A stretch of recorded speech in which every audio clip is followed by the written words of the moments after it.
Welcome back to Direct Station, where politics are in retrograde. I am Kate Carey. Have you been wondering why it's become so dangerous to tell the truth in this country that a judge's house was set ablaze after she said no to the Justice Department? Or have you been wondering why the Department of Homeland Security is confusing an apartment building on the south side of Chicago for a military stronghold in Mogadishu? Or have you been wondering why all of the country's top brass was loudly and publicly summoned to the same place at the same time to be lectured on workout schedules and appearance? Or maybe you're wondering why communication itself seems to be simultaneously breaking down into two even more entrenched bubbles, and yet somehow building towards something unifying and explosive at the same time. If we look at the sky, we can make some sense of it. So let's go. For those of you just tuning in, around here we track what's happening with the humans, and we're wondering about what's brewing in the sky, and we are so glad you're here. Here's how it'll work. You will tolerate slightly more astrology than you do in your day-to-day, and I'll provide a different way of looking at what we're living through. It'll go like this. First, we'll look at current events, where I like to point out what seems most salient and mission critical. This week, it's the communications, the war of words that we're building, twisting and informing our experience. Then we'll look at what's happening in the sky that might inform what we're experiencing down here. After that, we'll look at the history to see with similar patterns up there that we're matching similar patterns down here. Then we'll make sense of it all. We'll make a little meaning of it all. We'll lean into some literary context, see what the wise ones might say about this, and we'll end up with some to-dos, should you want them. And finally, of course, some poetry, because there's never enough poetry. So come on, it'll be fun. Okay, so looking at last week, there are a few events that stand out to me. The government shut down, of course, but that seems almost small potatoes compared to the civil war mongering our president and his administration are doing, and raiding and upending people's homes in the middle of the night and zip tying children, separating them from their parents, terrorizing an entire community, asking questions about immigration status after violence, after lives undone. This is what happened in Chicago last Tuesday. ICE stormtroopers literally belayed out of Black Hawk helicopters. Yes, like the two famously downed in Mogadishu in the early 90s. They blasted into every apartment in the building with flashbang grenades while people were sleeping and upended homes and lives and bodies as part of a raid that they say was about snatching Tren de Aragua members. But A, we've heard that before. And B, what, we cannot solve crimes without harming and harassing and terrifying the neighbors of criminals now? The message here is simple, and for now they're speaking to all, and I mean all, of the Black and brown people in this country. And if we're white and we think our privilege will protect us for long, we are confused. The message is this: we can enter your most private spaces, we can trap or take your children. There is nowhere you are safe. Your documents and the facts of your life are irrelevant. Your body and your dignity are not sacred to us.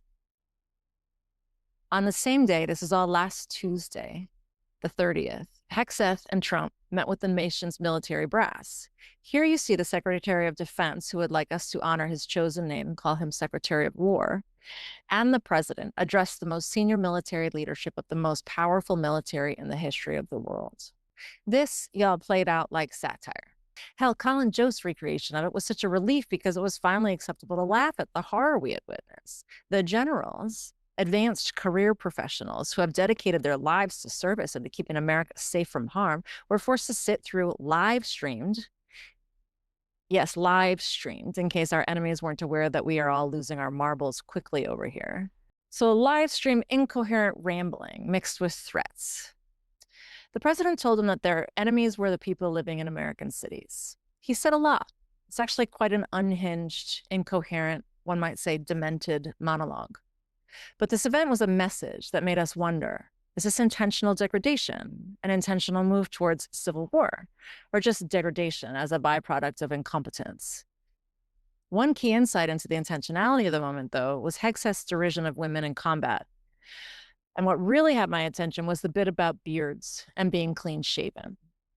In some militaries, particularly in times of war in which chemical weapons are being used, beards can interfere with the seal on a glass mask.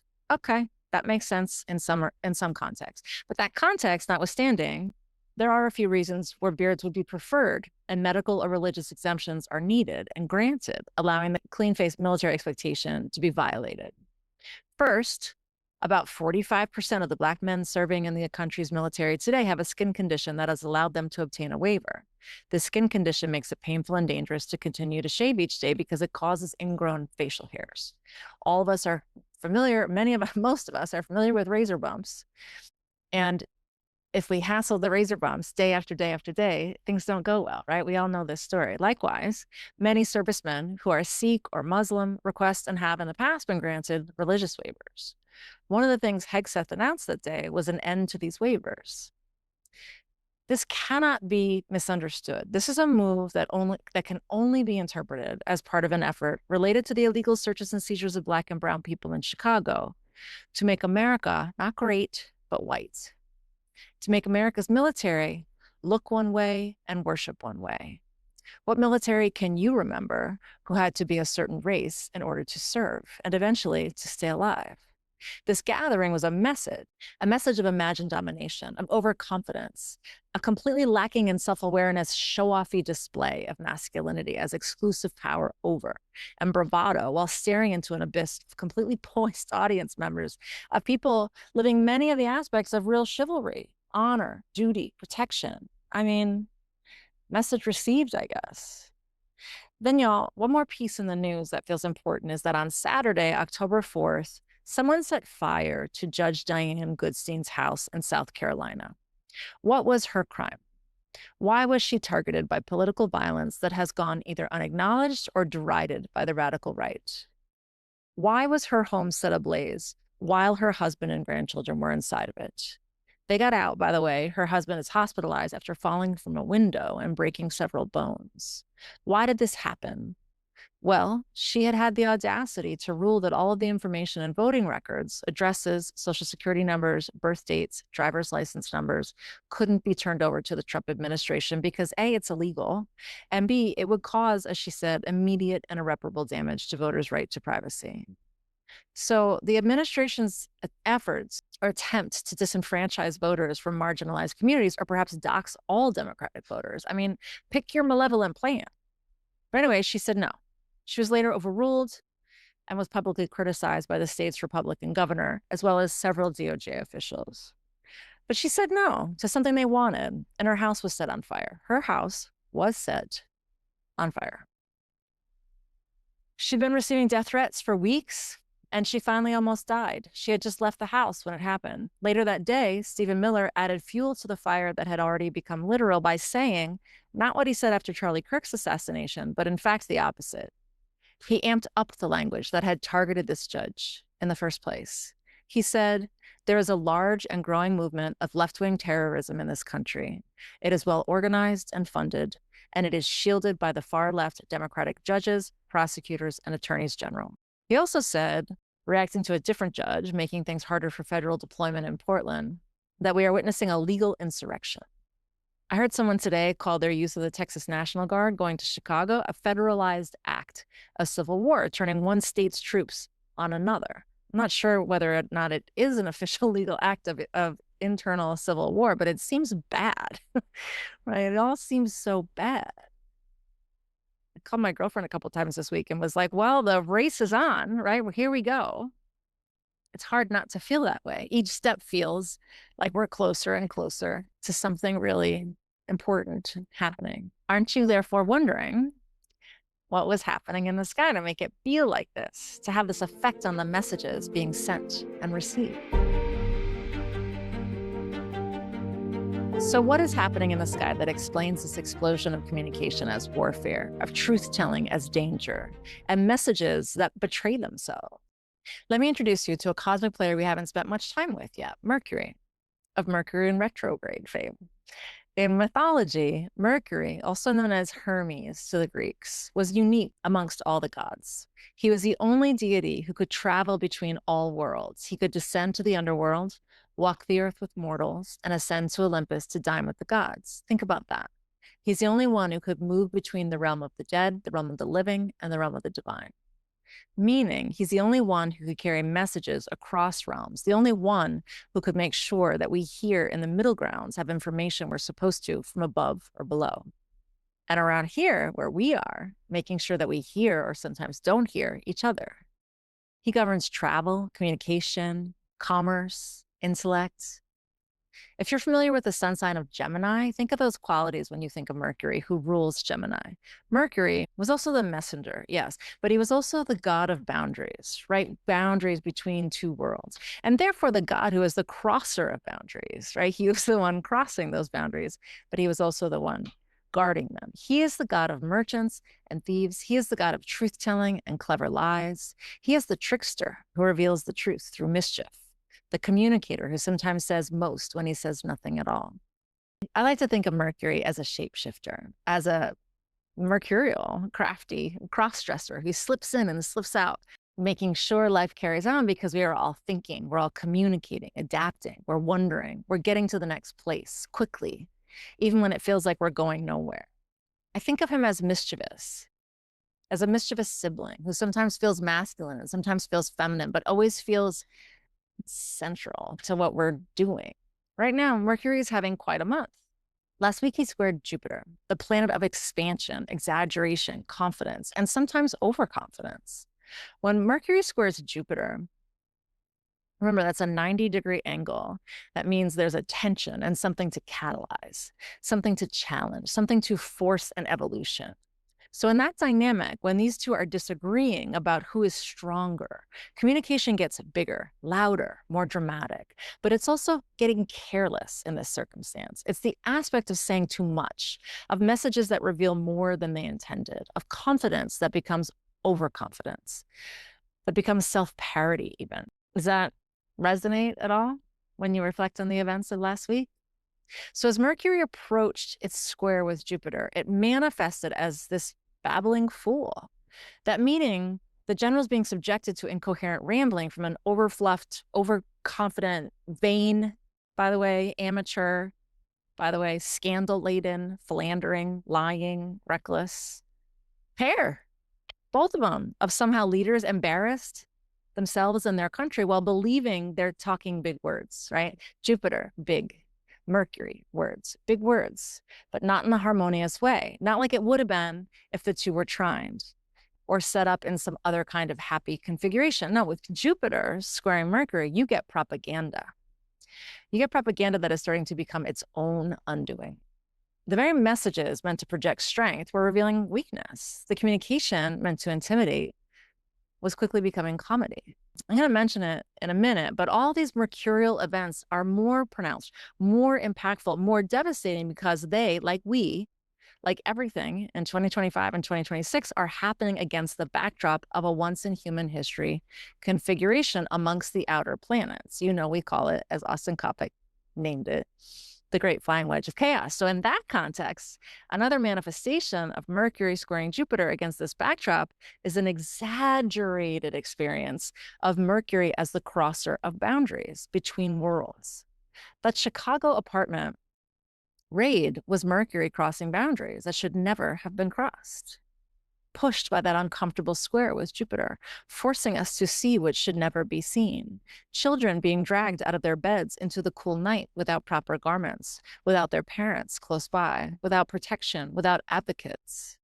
I'm sure you saw people quoting Anne Frank's words, which were prescient and disturbing when used in this contemporary context. She said this: "Terrible things are happening outside. At any time of night and day, poor, helpless people are being dragged out of their homes.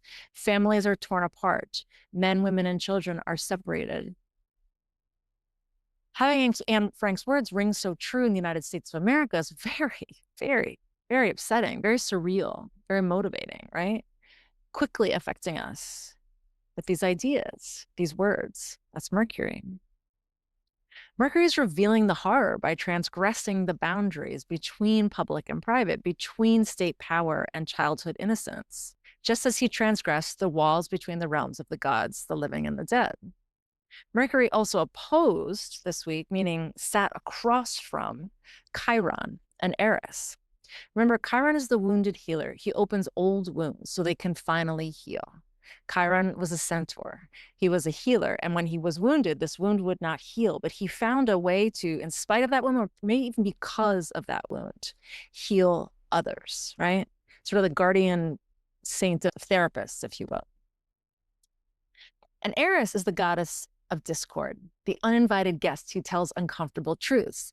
Eris is Mars's sister. So the god of war has a sister, right? So like think of this family, think of the family dynamics here, right?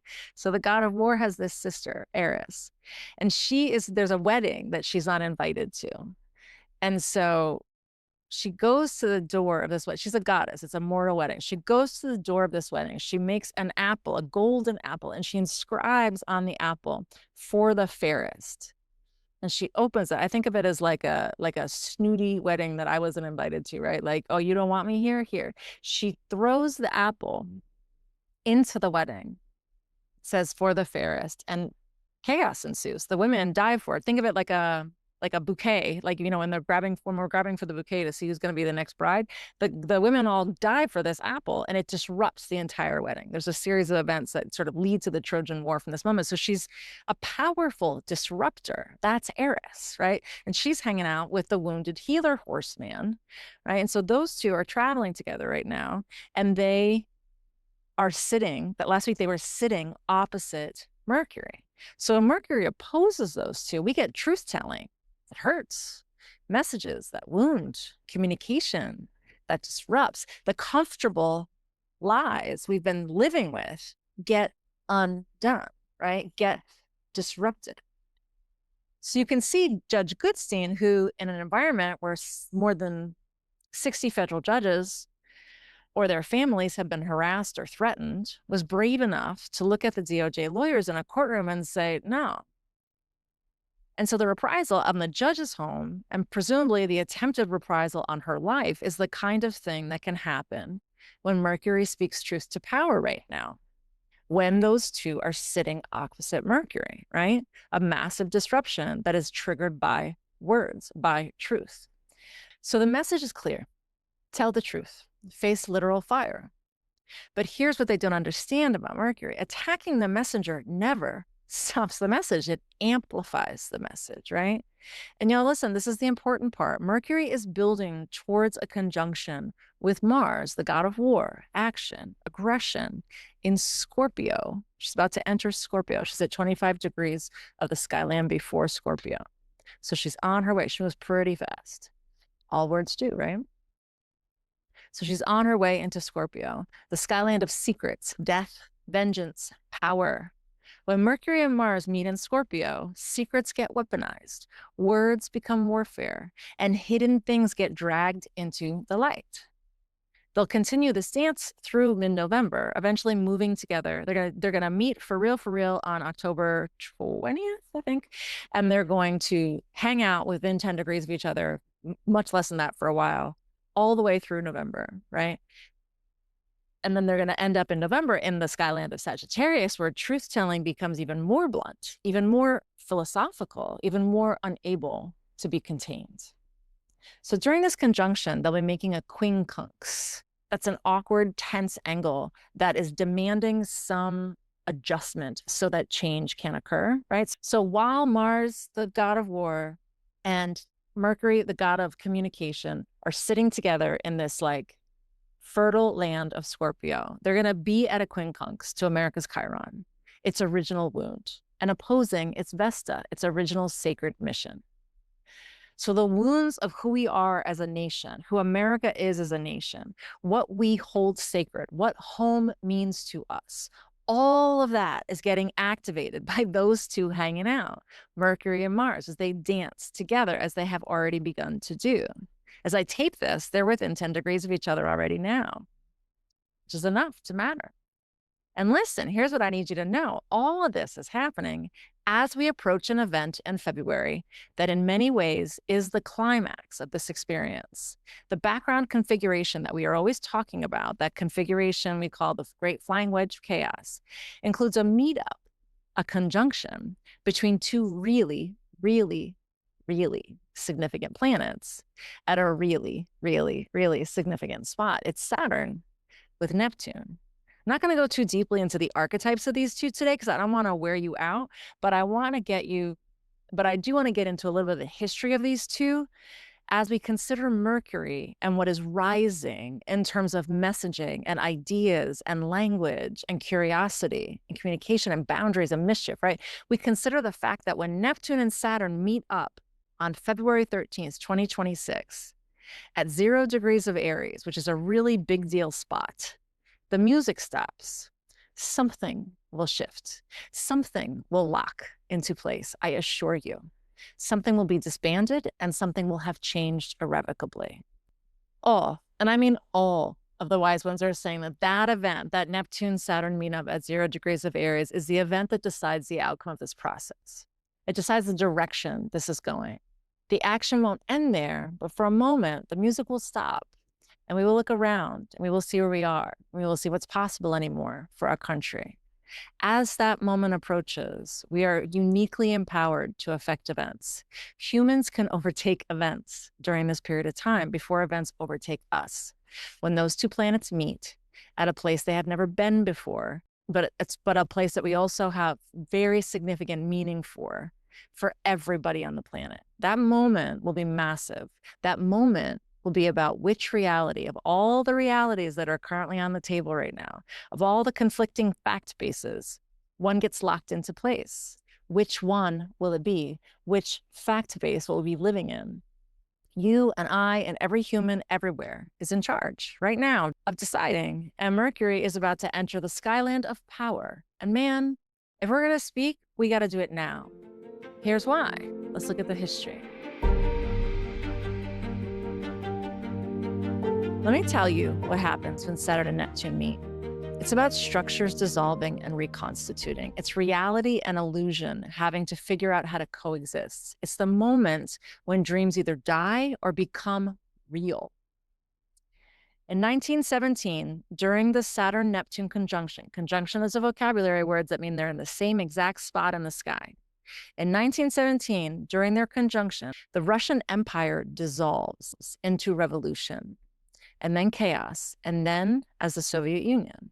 The existing structure of Tsarist Russia dissolves completely and is reformed as something entirely different. A new set of ideas become rigid where they had been nascent, brittle where they had been flexible. I think it's safe to say we'd like to avoid that outcome here, right?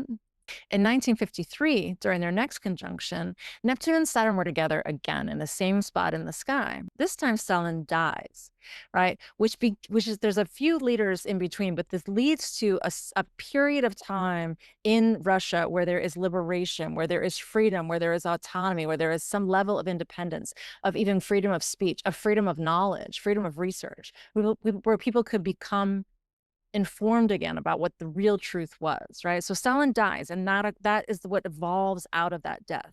In Russia, the Korean War ends, right? And you end up with this stark, hard, militarized border. McCarthyism reaches its peak too. So again, you got freedom and paranoia, disillusion and rigidity happening at the same time.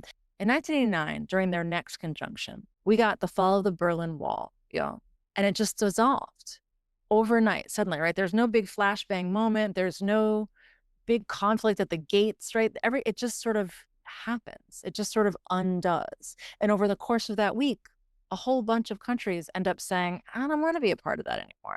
We want to be independent, right? So over a period of time, like Soviet Union, there's no war. It just ends. It just stops. It just falls away suddenly, right? And a very new reality, one that is rooted in an aspiration for democracy and freedom across Europe, takes hold.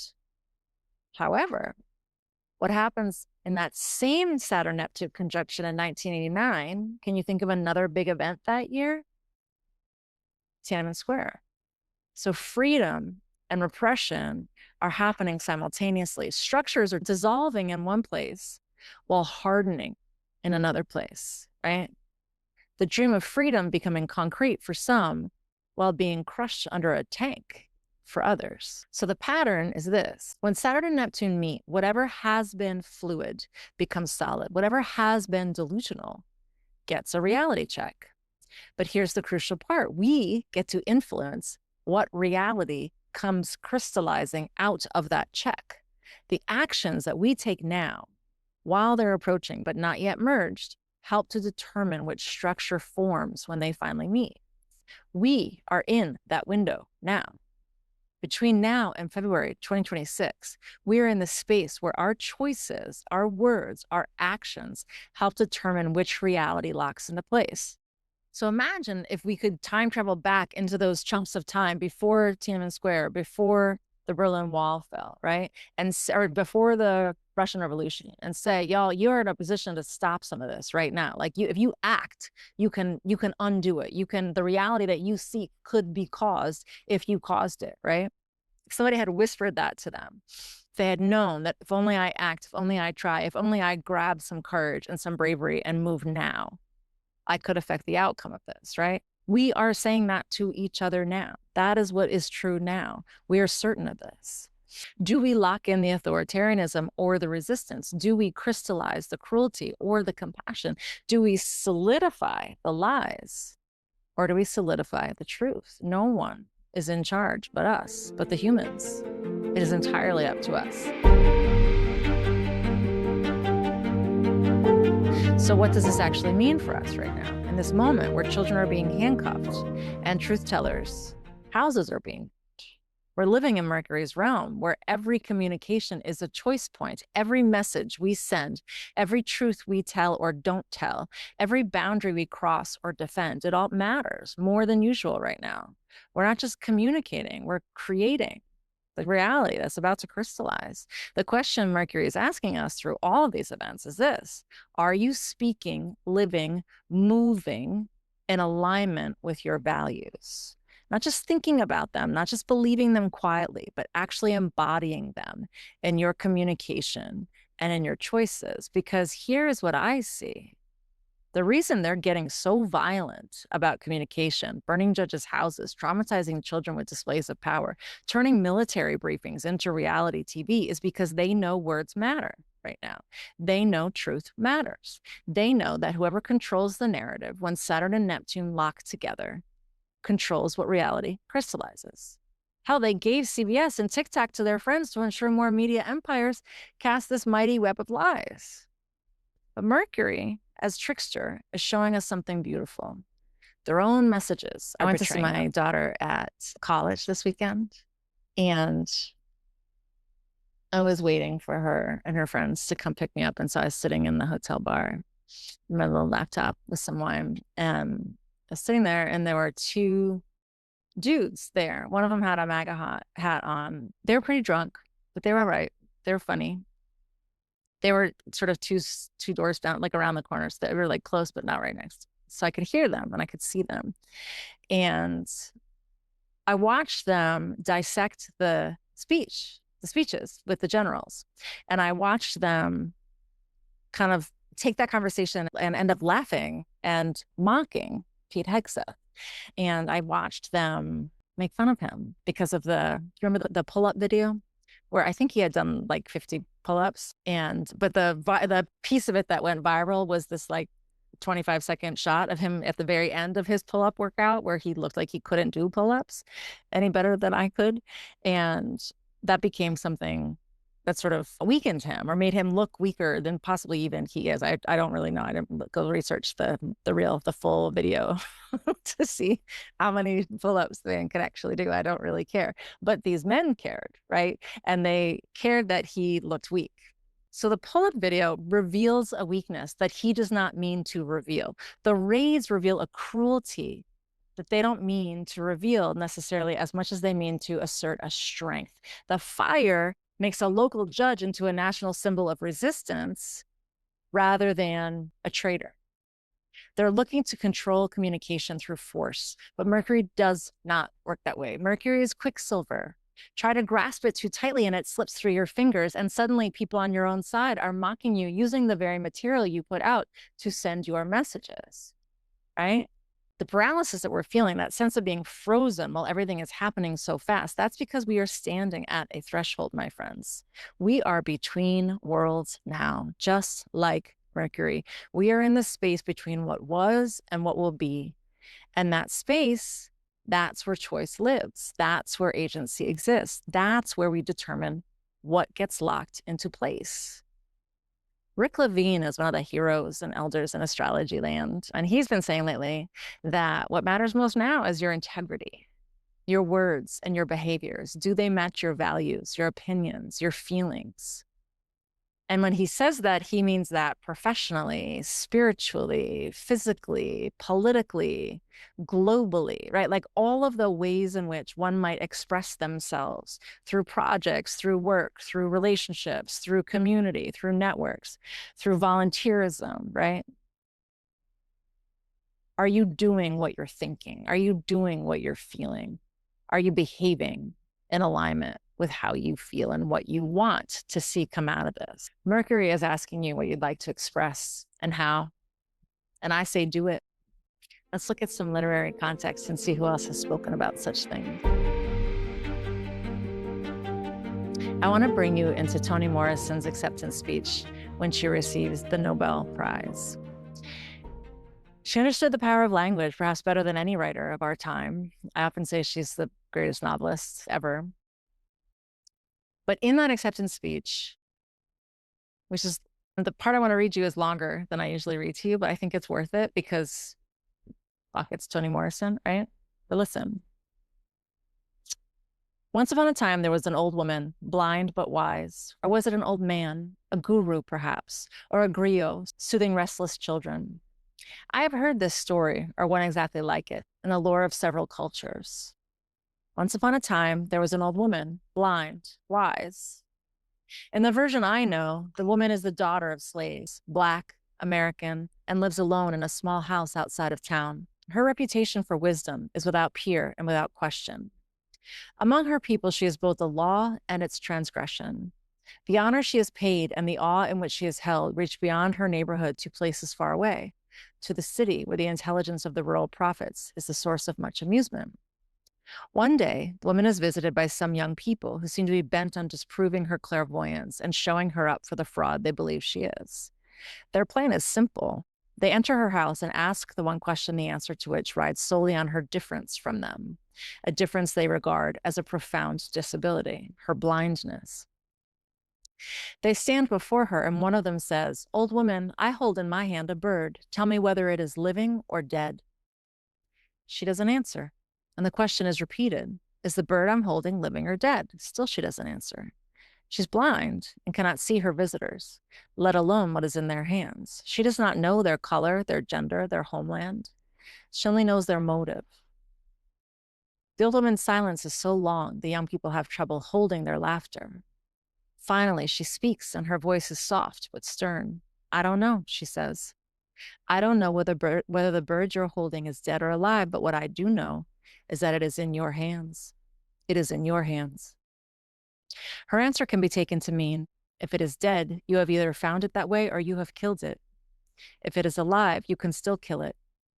Whether it is to stay alive is your decision. Whatever the case, it is your responsibility. For parading their power and her helplessness, the young visitors are reprimanded, told they are responsible not only for the act of mockery, but for the small bundle of life sacrificed to achieve its aims. The blind woman shifts attention away from the assertions of power to the instrument through which that power is exercised. Speculation on what, other than its own frail body, that bird in the hand might signify, has always been attractive to me, but especially so, now thinking as I have been about the work I do that has brought me to this company. So I choose to read the bird as language and the woman as a practiced writer. She is worried about how the language she dreams in, given to her at birth, is handled, put into service, even withheld from her for certain nefarious purposes. Being a writer, she thinks of language partly as a system, partly as a living thing, over which no one has control, but mostly as agency, as an act with consequences. So the question the children put to her, is it living or dead, is not unreal because she thinks of language as susceptible to death, erasure, certainly imperiled and salvageable only by an effort of the will. She believes that if the bird in the hands of her visitors is dead, the custodians are responsible for the corpse. For her, a dead language is not only one no longer spoken or written, it is unyielding language, content to admire its own paralysis. Like statist language, censored and censoring, ruthless in its policing duties, it has no desire or purpose other than maintaining the free range of its own narcotic narcissism, its own exclusivity and dominance. However moribund, it is not without effect, for it actively thwarts the intellect, stalls conscience, suppresses human potential. Unreceptive to interrogation, it cannot form or tolerate new ideas, shape other thoughts, tell another story, fill baffling silences. Official language, smithery to sanction ignorance and preserve privilege, is a suit of armor polished to shocking glitter, a husk from which the knight departed long ago. Yet there it is, dumb, predatory, sentimental, exciting reverence in schoolchildren, providing shelter for despots, summoning false memories of stability, harmony among the public.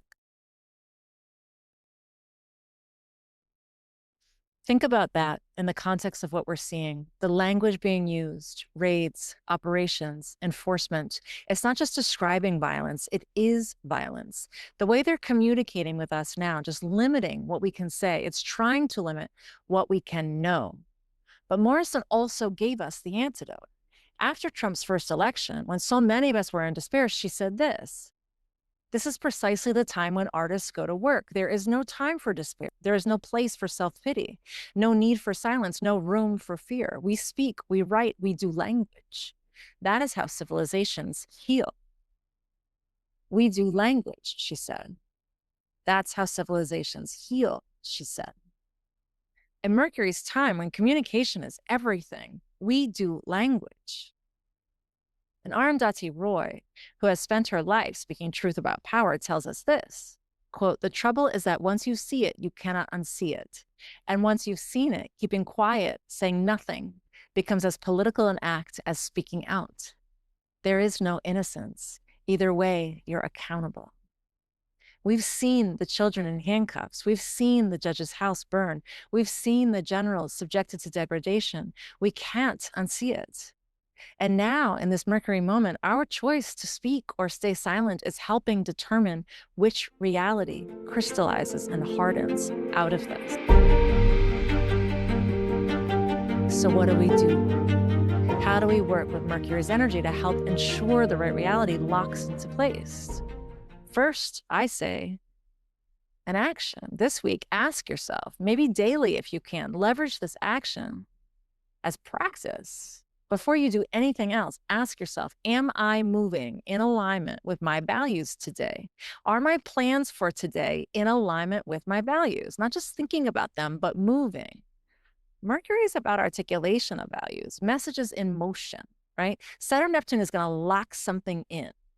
Make sure your daily words, your deeds, your boundaries, your transgressions are adding weight to the right side of the scale. Second, a reflection. When these things move through our politics, when they move through the globe, when they move through our country, they are also moving through you. They're moving through your home. They are moving through your family, your network, your community. The individuals all around you are also being affected by this, right? So what truth have you then been afraid to speak? What would change if you spoke it? Not in a reckless Jupiter-square-Mercury kind of way, but in a clear, aligned Mercury as divine messenger way. What truth is asking to move through you, to whom, and into the world, into your own life? Where in your life are you experiencing words that got too big, or words that disrupted, or truths that are unwelcomed and punished? Notice. Notice.